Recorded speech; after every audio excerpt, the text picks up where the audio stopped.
into the men's Royal Rumble, the fourth and final match of the show. And drawing number one is Oba Femi. And this guy came out to an enormous reaction. You want to know who the NXT audience is? This crowd. They treated this guy like a superstar, and he walked out and felt and looked like a superstar, and they booked this guy like a superstar in this match. One of the biggest beneficiaries of this Rumble, maybe the biggest. When it comes to the Rumble, I mean, you know, being a monster, Andre the Giant type of like guy, this is always the best match for that sort of thing. And to wait for Oba Femi to debut in this match rather than just to have him like win some squash matches on SmackDown, for instance, great call, you know, because you couldn't have had a bigger stage or bigger showcase for him than something like this. Like, what are the odds that Braden Harrington is walking down Queen's Quay right now doing this dance? I think it's just how he walks now permanently. Yeah, I imagine so. And number two is Braun Breaker, as we got spoiled on the panel earlier today. Well, they actually kind of spoiled it last by, I guess, a mistaken graphic that advertised Braun Breaker as number one, in fact. So they must have changed that partway through and said, hey, we outsmarted you guys. I'll just say this. So on Thursday, I got like a bunch of notes about the Rumble. And one of the things that was told to me was that Braun Breaker will be entering the Rumble number two. And then that graphic aired on Monday that everyone saw that he was listed number one. And I believe that to just be some kind of screw up. But that's what I was told on Thursday. And then he ended up being number two. So I can't explain what the graphic was. It's possible maybe they shuffled things or I don't know when stuff was locked in. But this was very weird that this showed up on SmackDown. Maybe they let Shinsuke Nakamura run the truck for the night. Why? What do you mean? Because he's spoiled. Oh, that's just his gimmick now. He spoils everything. He gives away the results of everything. Well, the effect is still the same, you know. But it's I guess like to give that number one sheen to somebody, you'd want it to be on the guy who can actually promote it after the fact. That I think it made sense here to make it Oba. And man, were we going to have two very different presentations here of number one versus number two, because first of all, everyone's chanting for Oba on his way to the ring. And as Braun is coming down with Heyman, the masked man in the hoodie is back and attacks Braun Breaker, hitting him with a super kick and then a stomp, rolls Breaker into the ring as the bell rings. And with that, Oba clotheslines Breaker out. This might have been Santino level record breaking, and out goes Braun Breaker in seconds as Heyman is screaming that it was Seth Rollins. So it's the return of the hooded figure. God knows how long we will have this masked figure. I kind of like this, and I will explain why. That number one, I think that we are pretty confident that it's going to now be Seth Rollins and Braun Breaker at WrestleMania. And they have done it in such a way where they can build this match without physically needing Seth Rollins. But I would take this to be that Seth is, I think they feel very confident he will be back and gets unmasked. But in the meantime, you just have a surrogate here that gets to play the masked figure that's going to screw with this guy for the next couple of like weeks, month or so until Seth is physically ready. Right. So this is just a stand-in for Seth Rollins is what you're saying. Yeah. Sure. I guess very possible. Has wrestling done that before? Had like a stand-in person that they would ultimately later reveal? The Black Scorpion. Yeah, and that turned out great. Yeah, right? So that's what they've got to. If the end result is Seth Rollins revealed as this figure, and you get to Braun and Seth, do you think this was a good kickoff to it, or do you think that this was too much of a wasted utilization of Braun in this match? I just don't know if audiences buy stand-ins at this point. Like, we're talking about a time when audiences know everything, right? Like, I feel like very shortly we'll know who actually was like wearing this costume, and I don't know if like they'll if it's Rollins versus Breaker by the end of it, I think it just kind of makes sense. But I guess I don't love the idea of just having somebody like play the role of Seth Rollins in disguise, you know, because it just kind of takes away the immersion just a little bit. They also just did it too with the theory tease. Yeah, and that ended up being somebody else. Being revealed, yeah. But I mean, like, obviously, if Seth Rollins will be ready for Mania, Rollins and Breaker feels like a very natural conclusion. All I'm saying is that if Seth, which I'm assuming is not physically ready right now, and you want to build this match, I think this is a kind of creative way to get to that, given the limitations of what you have. I mean, in some ways, it's it's not all that different from the situation AEW may be in with Will Ospreay, where it's like, when you want Will Ospreay for Wembley, but you kind of need Will Ospreay for all the lead up to that. So would the audience accept a masked mystery person who does I don't know, there's no one that you can put under a mask that is going to wrestle like Will Ospreay. So they're kind of SOL there. I feel like maybe if it was the 80s, you could probably maybe even early 90s, you could have gotten away with something like that. In 2026, that feels kind of bold, for the type of realism that they're trying to advertise in their storytelling. As I've learned from Francesco Akira, all you have to do is reveal yourself under a mask and people pop. So that's what they're banking on here. Yeah. So I really like this elimination. I mean, okay, whatever. Let's say it was a mistake. Let's say it wasn't a mistake. Either way, it got people expecting Braun Breaker to be the Iron Man in this particular Royal Rumble. And the fact that he was the fastest elimination in this Rumble, I thought was a great sort of way to swerve us. And it takes us to our direction for Mania just as easily, if not better. Yes. Solo Sikoa is third, and then Rey Mysterio is fourth. So let's keep talking about this a bit more, okay? Because Heyman preceded this by saying, "You want to FAFO with me?" So what is his role in all of this? Could he have had a hand in whoever this mystery attacker is?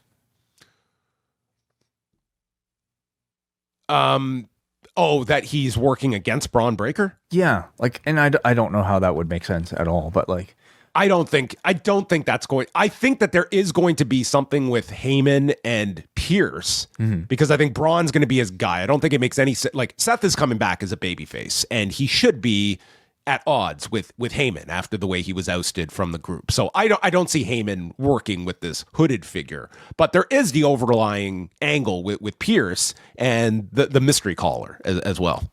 Yeah, but you don't think either Pierce or Heyman were responsible for this?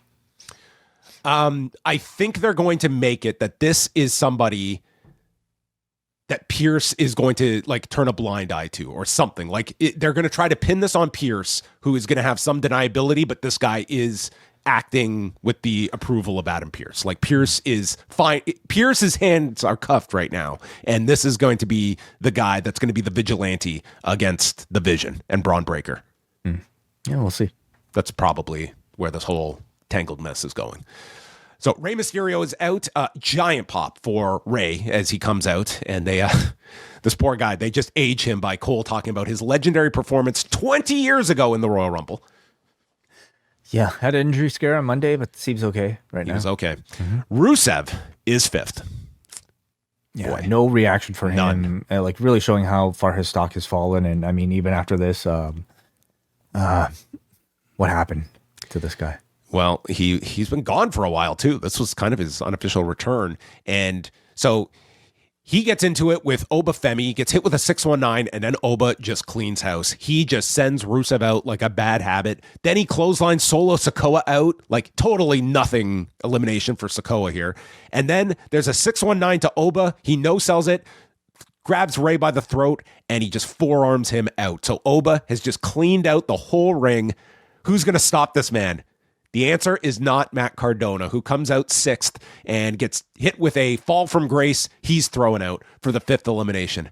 Then seventh is Damian Priest. And we should mention the stage was gigantic here. And with these intervals, they wanted to keep this match going. So most of these people had to sprint down the ring because the show was going to be double the length if everyone went Randy Orton style down this stage. Damian Priest manages to last the 90 seconds with Oba Femi, and then in comes Javon Evans. He is eighth, and he pretty much goes to the final grouping. He's in this for a long, long time, and he hits an OG cutter, or goes for an OG cutter. It's caught by Femi, and then Evans is hanging on to the rope, and he got multiple elimination teases. Number 9, Mr. Iguana. And not much of a reaction for Iguana. But we did get a reference by Wade Barrett to Jack Tunney's ruling of 1991 banning reptiles from ringside. Very good. Yes. Damian Priest, in the biggest geek spot of the whole match, takes Mr. Iguana and Yeska and delivers a double chokeslam to them. Yeah, I've seen way better. Like you, Mister. Like you can argue maybe just the whole gimmick has kind of run its course for people who've seen it a lot at this point. But like I've seen way better Mister Iguana spots than this. This was just not even that creative or impressive. And This in is front not of this funny. crowd, Yeah. in front of this crowd who clearly like either didn't care or just didn't recognize who Mister Iguana was, it was very unfortunate. Yeah. 10th is Trick Williams, who you made me think long and hard. Is this man, has he just done the Nikki Bella turn on SmackDown based on Kathy Kelly's smile? We didn't get a clear answer here. Yeah, I mean, he came off of that SmackDown interview very much feeling like he's being portrayed as a babyface. Did not insult any sort of heels, like impress the babyface interviewer, charm the babyface interviewer, I should say. And I don't know if we had any sort of indication coming off of this match either. But he was certainly over with this crowd. Like they've done a great job with Trick, and Oh yeah, people, they all were singing his song when he came out. Like he, Oba, Trick, like they all got giant reactions. in coming both out. cases, I think like themes that are like very good, and do the job of like engaging these crowds just simply upon first note. So with both of them, they definitely hit it. So he starts wrestling in his fur coat, eliminates Iguana and Yeska. And then we get, I like this. They had Oba, Evans, and Trick together, who were doing like the three-way program in NXT, and then all of them get called up. So this is the big giant gap that NXT has in its main event picture. But I like the fact that they did this callback and led to an NXT chant by the audience. 11th is Cody Rhodes, and he comes out. He hits a Cody cutter to Damian and then faces off with Oba Femi, calling back to Saturday night's main event. And then 12th is El Grande Americano. 13th is the original Grande Americano with Chad Gable, who has grown a goatee under his mask. And He's grown a goatee. He's also grown another Chad Gable next to him because this man is massive. He's even bigger than he was when he first left. he saw Swerve Strickland and said, okay, I can try that. Yeah. Yeah, he looks... He looks like twice, the Ludwig Kaiser in terms of thickness here. so Yeah. yeah, we got the Spider-Man meme, and yeah, that's what he's coming back for. We do a skin the cat by Kaiser, and he's tossed out, and then Trick just sends Gable out from behind. So that's the elimination of those two. We'll see. I mean, Yeah. it feels like this is just going to be undercard comedy, even though these two in AAA will probably be like massive stars in AAA. I would say that this interaction was a little bit disappointing, and the reaction to it was pretty disappointing, considering like Gable prior to leaving. Yes, he was working comedy gimmick, but I think his return should have made him a bigger star. This moment should have been a bigger moment, just considering how long Gable's been gone and how great Kaiser has been doing in this role. I almost wonder like if this was done on Raw instead, if they could have built to a bigger moment than what we had here, which was ultimately kind of flat. There's a crossroads to Trick, and he's thrown out by Cody. That was the end of Trick Williams. Number 14, we see the graphic Powerhouse Hobbs, which switches to Royce Keys as Michael Cole yells, "He used to be known as Powerhouse Hobbs. I've been following his career." And they went deep into the musical archive because off the top, his theme got the diesel harmonica to start his theme. And out comes Royce, and he makes his way out and immediately clotheslines Damian Priest and eliminates him. And we, of course, get him and Cody staring face to face. Yeah. I know you. I know you too. And They've had history, Cole says. Yeah. they've had history. I love this. You know who they're paying homage to? I enjoyed this. I mean, like they are acknowledging the existence of AEW, even if they aren't, saying the letters, but they are like, I mean, Cody's identity is entirely reliant on the existence of AEW and him coming from this other world, place. Right? The other place, sure. So, I mean, they're, just basically saying this is a hot prospect from the other company who's showing up here. I have to say, though, in Riyadh, they didn't seem to react that well to him. And I don't know what sort of coverage AEW even gets, like in the Middle East, but I don't get the sense that they were all that familiar with Powerhouse Hobbs. But Royce Keys, by the way, the name of his child and also the last name of his late mother. Yeah, that's, I'm sure that was like, his input for the name. I thought watching this, I mean, he came out, it's not like this was like make or break, but No. to me, if you're introducing someone in the Rumble, I much prefer someone like gets the introduction like an Obafemi who feels made after this. And Hobbs just felt like, it was a surprise and he came in. But to me, it's like he gained nothing from this. Like, it's not, to me, it's like he will require like building on TV to tell this guy's story. And they alluded to that about his upbringing and such. I can't say like he made like a memorable splash here in this match. It was sort of, it was the debut. And you got the entrance, you got the name. And like on this stage, I thought it was like a decent way of like, announcing that we've signed a new person. But ultimately, it'll come down to the week to week to see how he gets built. 15th is Austin Theory. 16th is Bronson Reed. And Bronson hits a tsunami onto Javon and then works with Theory. And then Femi is still in this match. He's gone past the 25-minute mark. 17th, Ilya Dragunov, who Wade just says, oh, this guy's absolutely nuts. Perfectly summarizes this guy.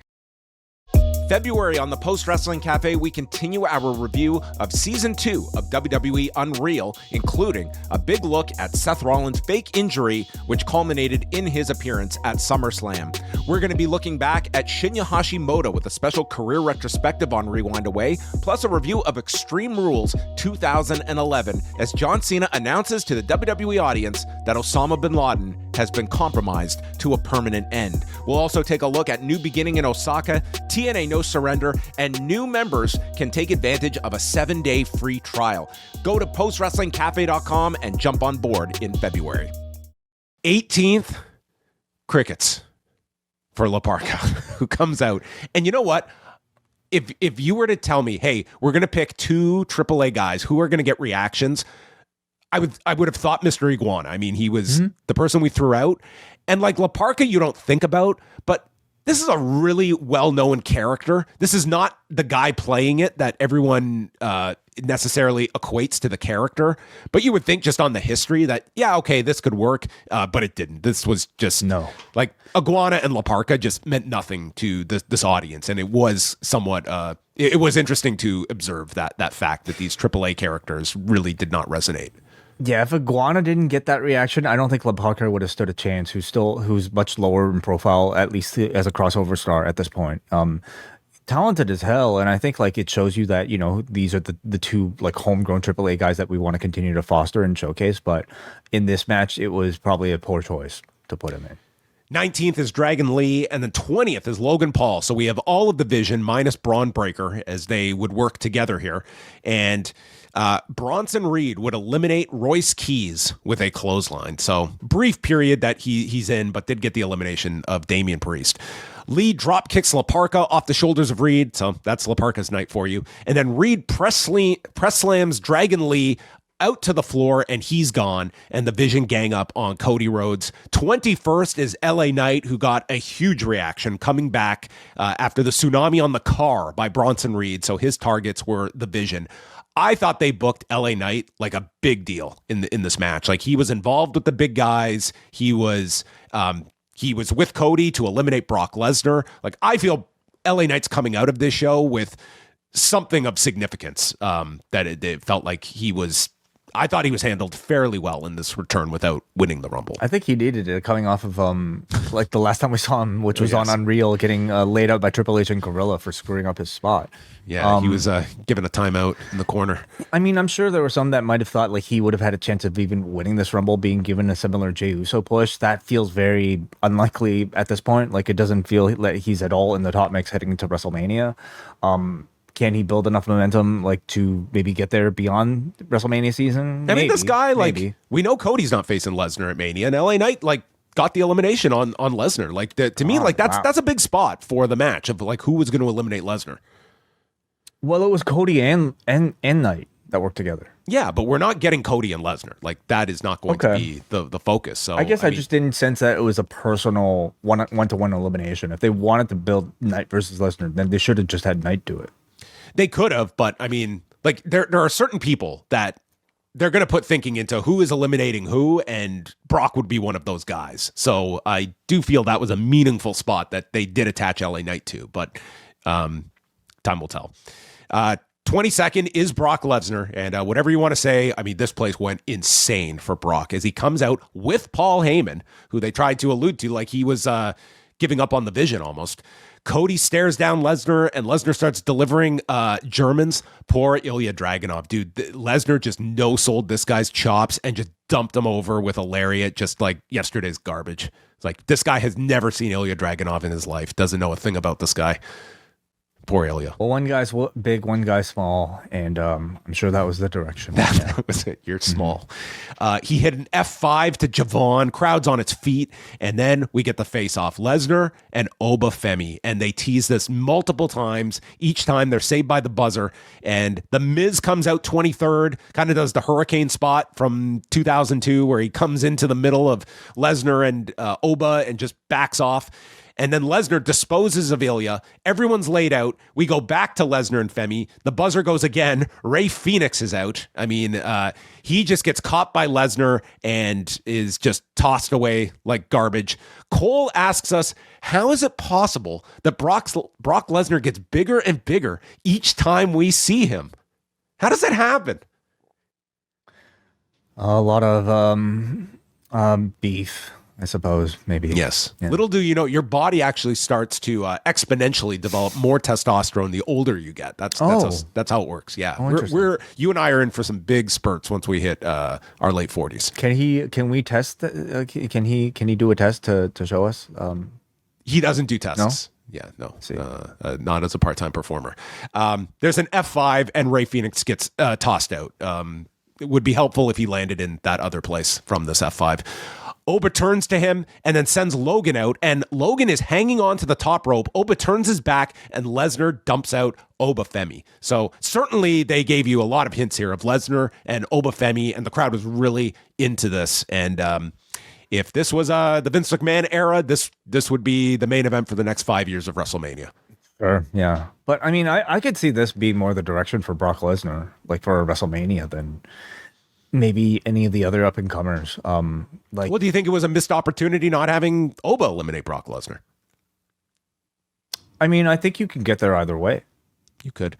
I see them doing this match. I just don't know when they do this match. It will depend. It's a question. Like, do we see Brock at Elimination Chamber? Yeah, don't know. Jey Uso is 25th. His entrance lasted about the length of the women's entire Royal Rumble as he comes through the crowd. This was one of those where, like, on Unreal, you're going to get a scene from Gorilla of Triple H freaking out and Chris Park in the back saying, "Oh, I'm sorry. It's a new stadium. I didn't know there were 25,000 people." Go faster. You can even see the referee like instruct Jay to just like speed this thing up because they still had to do the play it back deal.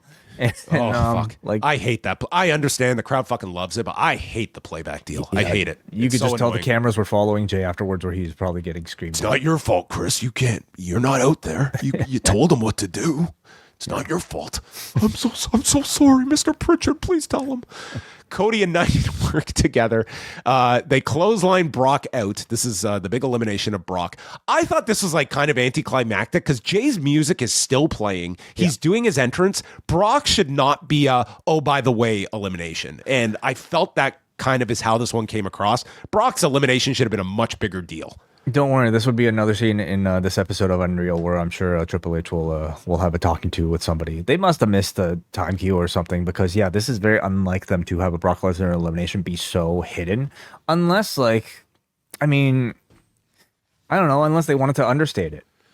I mean, it's not like you missed it, but I just felt like, just from a blocking standpoint, like this should have been separate from Jay's entrance. Like, you shouldn't have had music blaring as Brock is eliminated. You could argue that, like, Brock might have gotten the biggest reaction of anyone coming out. Like, they went insane for him. Thing is, there wouldn't have been much space for them to not do something without Jay's music playing because it essentially played for like 4 minutes, and then you went right from that to Roman Reigns. Well, then I would have done this spot before Jay came out. That would have been the way to separate it. But out goes Lesnar, and then Jay does his encore into the buzzer, and Roman is 26th. And it doesn't matter how long this is going, this dude ain't running to the ring. Okay, he's taking his seat. He was walking a bit faster than usual. Oh, man, I don't know. That was about it. Yeah. He also got pyro around the stadium. You can't farm aura from running, okay? The slower you walk, the more points you gain. Hurry the hell up.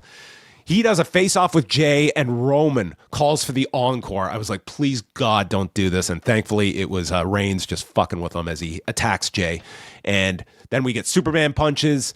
Miz is tossed out by Roman, and Roman and Cody are left standing, remembering War Games, which we are now supposed to forget, which I don't think was ever brought up at all.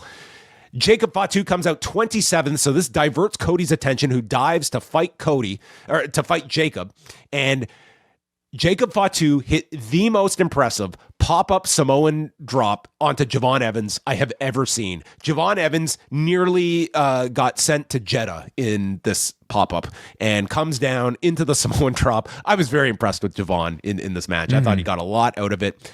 Cody... The thing is, he's going to impress so many people with like taking moves like this that he's just going to be that guy to make everybody's shit look better, right? And that'll ultimately just make him a guy who's there to lose rather than to shine himself. Well, that is the risky run. Cody interrupts Fatu and Reigns going at it, and Reigns and Jay hit a 1D onto Cody. Penta is 28th, and Knight ducks a Superman punch, hits the BFT to Reigns, but then Knight lands on the apron, and Cody eliminates him with a springboard dropkick, sending Knight to the floor. 29th, Randy Orton. Did he sprint? I don't recall, but I mean he walked like Randy Orton did. Yeah. For the longest time, I thought that Randy Orton at some point you want to turn this guy. I don't know if I'm so sure about that. He came back that same night as Punk in 2023, and he had this he just kept getting these incredible reactions week after week. I was like, this is past the honeymoon period of being back. And it's persisted, and both nights here in Saudi, like this guy was among the most over guys. I don't know how quick I would be to necessarily turn Randy at this point in his career. That I just don't think the audience wants to boo this guy. I think I would rather turn Cody than Randy at this point. I think the audience would turn Cody over Randy if they were forced to choose between them. They keep singing his song, hits Logan with an RKO, and then there's a reverse springboard by Penta and gets caught with the RKO. I mean, this guy's just going to do this RKO till the end of time, and he will get massive reactions every time. And 30th is Gunther. No Jericho on the show. And he comes out. I love this. He's selling the effects of the calf crusher by limping towards the ring, but not in a comical way either. I thought he really did a lot here to put over like the effects of the match from earlier. And there's an OG cutter off the top by Javon into an RKO by Randy, and Randy gets to eliminate Javon Evans.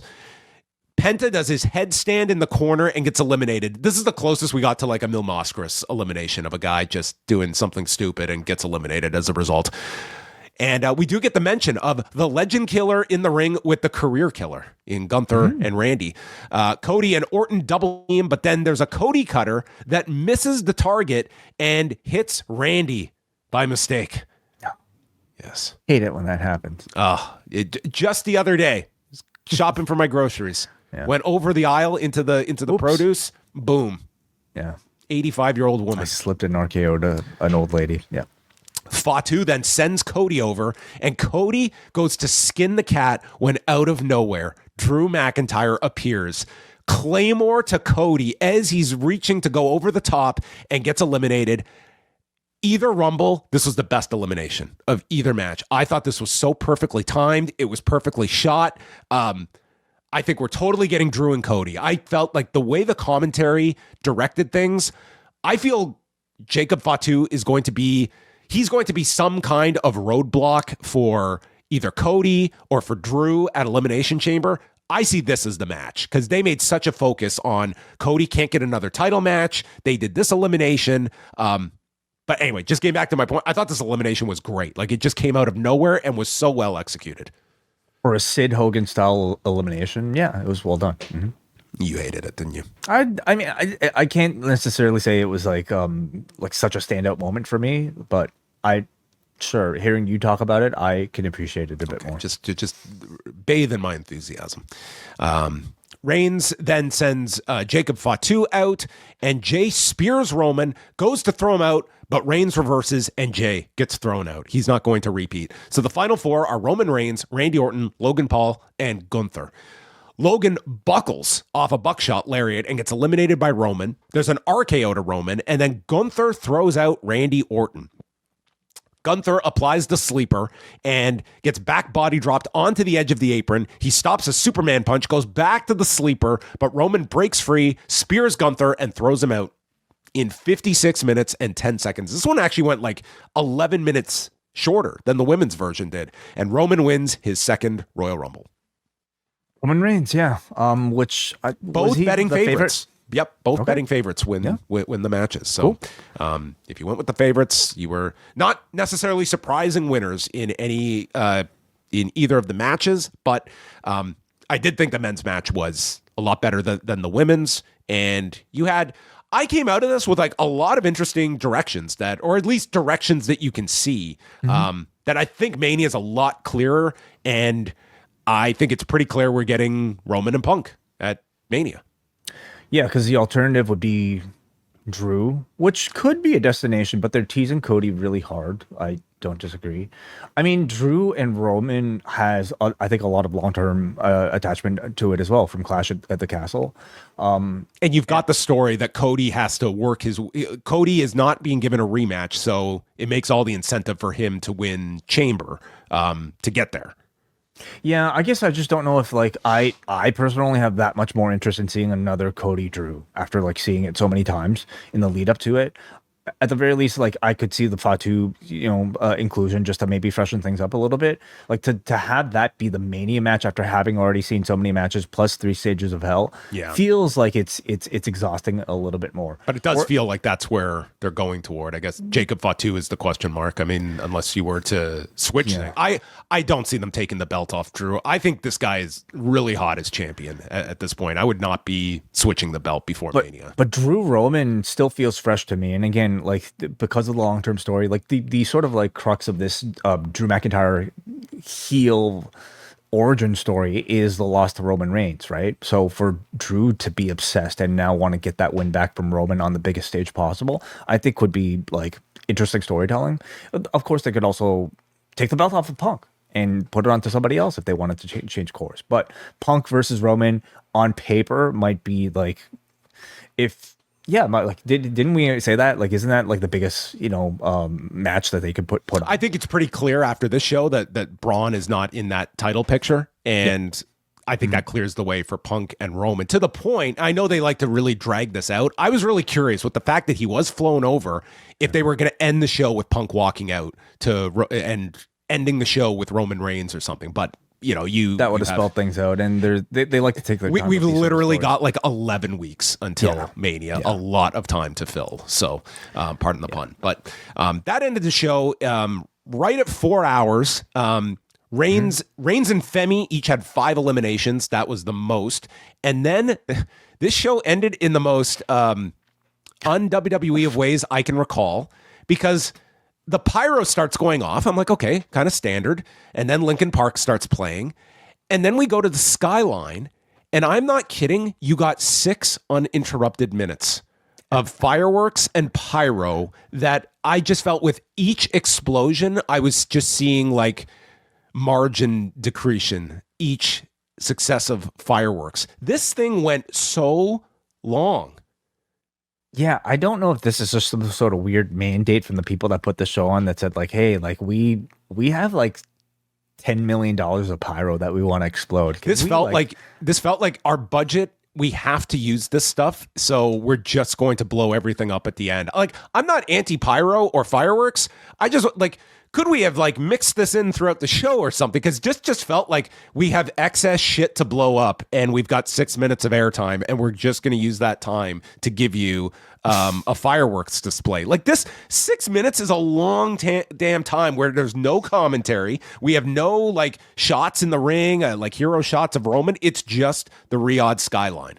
And Slim Sieber here in the chat brings up a good point. This was at 2 a.m. Yeah, this was 2 in the morning. This just woke everybody up as well. That's like in the middle of sleep before they go to the Ferris wheel the next morning. Yeah, it was excessive, but this is, of course, a government with a lot of money, and they must think, hey, pyro will attract people that want to come over here next year. Just buckle up for Mania next year. You know what we're going to get? Like hologram. We basically had like a hologram of a title in the air.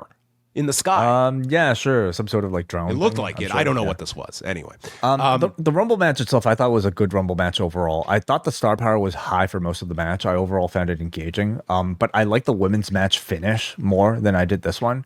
I thought there were some highlights here in that, you know, Obafemi was totally the breakout star of the entire thing, and I thought Trick Williams had a wonderful entrance. I thought Javon Evans also had an excellent showing as well. So like all three NXT call-ups like had really great appearances here.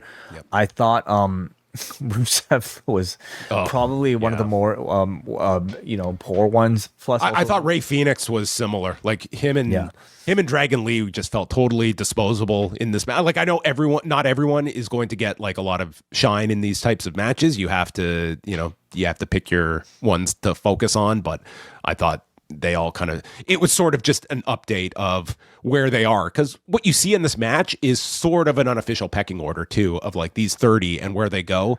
And you have to also think at the end of the day, after seeing La Parka and Yeska, how Finn Balor was not able to procure a spot in this Royal Rumble. Yeah, I mean, I thought it said something about maybe like AAA's reach, to this part of the world, and I don't know if it would necessarily reflect poorly on either of the performers, more so than just like again how much people recognize AAA, but maybe it would give them pause to like call them up, for instance. So it tells you maybe what crowds are reacting to. They reacted really well to NXT, the NXT people on the show. They did.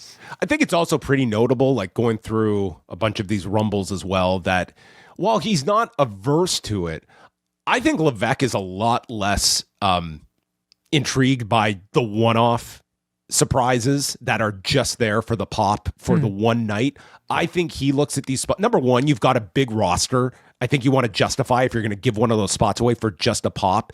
And he's looking at NXT talent, that this is going to pay dividends for them to be involved. For AAA, this is a property that we own. Or it's for something that someone's coming back, and this is to either reestablish them like Brie Bella or introduce them like Royce Keys. And I think he's looking at like spots here for people that are going to pay dividends more than just they come in for one night, they get the big pop, and then they're gone. When you're talking about only 30 spots across the entire company, I mean they're almost too coveted to just kind of waste, sad to say, on somebody who's only here for one night.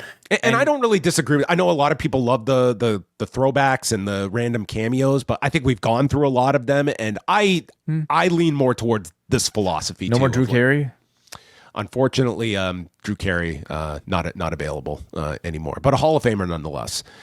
So there you go.